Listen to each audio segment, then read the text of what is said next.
Ekonomiya sa Central Visayas sa tibuok tuig 2021 mas milambo ikumpara ni atong panahon sa pandemya. Apan poverty incidence o gidaghanon sa mga pamilyang naglisod ug makonsiderar nga pobre nakatala og moabot 27.6%. Ini ang detalye sa report ni Nico Sereno. Samtang nagtambay na istoryahan ni mga residente sa Barangay Apas ang kahimtang sa kinabuhi karon. Si Ginang Linda na abtanamo nga nagpa-color sa iyang buhok sa iyang umagad, pamparelax ug iwas stress. Kay matud niya, lisod gyud ang sitwasyon karon. Saka mga paliton niya ang plitihan, saka gasolina, tanan nanaka. Manang lisod ang mga kamay lag na trabaho. Pareho sab ang sentimiento sa driver nga si Romel nga nag-abang og pampasahero nga jeepney. Kinahanglan gyud kuno nga maningkamot taliwa sa kalisod. Kung wa kay trabaho na, dagko na kay gasto gud. Lite sa mga bata nya pag kaon konsumo ang among pambiyahe.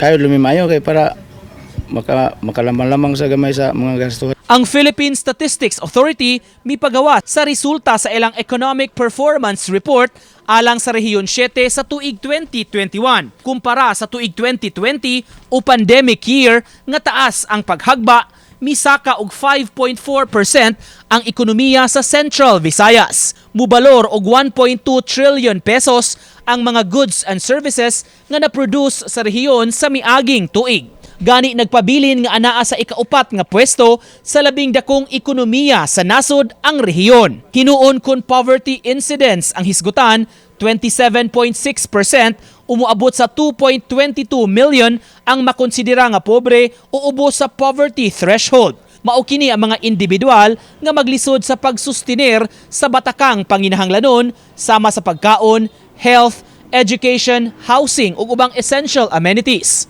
Kun pamilya, muabot kini sa 22.1% o 434,000 poor families. Niabot siya to 24.9%, no? 2015 na siya.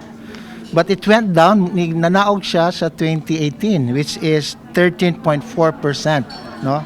But it went up again, nisaka na pod sa 2021 at about 22.1%, no? So pasabot ang 22.1% out of 22 families out of 100 is below poverty. Base sa Family and Income Expenditure Survey, ang usa ka tawo magkinahanglan og 2,602 pesos kada buwan alang sa basic food ug non-food items. Sa usa ka pamilya nga may 5 ka miyembro niadtong 2021, nagkinahanglan og 13,008 pesos aron maangkon ang nagunang mga panginahanglan. As you know, katong pandemic, dagan closure, dagan sirado na mga establishment, no? So mo na siyang one effect. The other effect is ang income, no? Ang income sa mga families niubos. Maybe maka-focus po ang mga government agencies, the national government, the LGUs on really coming up with mga program, no, how to alleviate the poverty incident. Uban ni Godfrey Relien, Nico Sereno, Balitang Bisdak.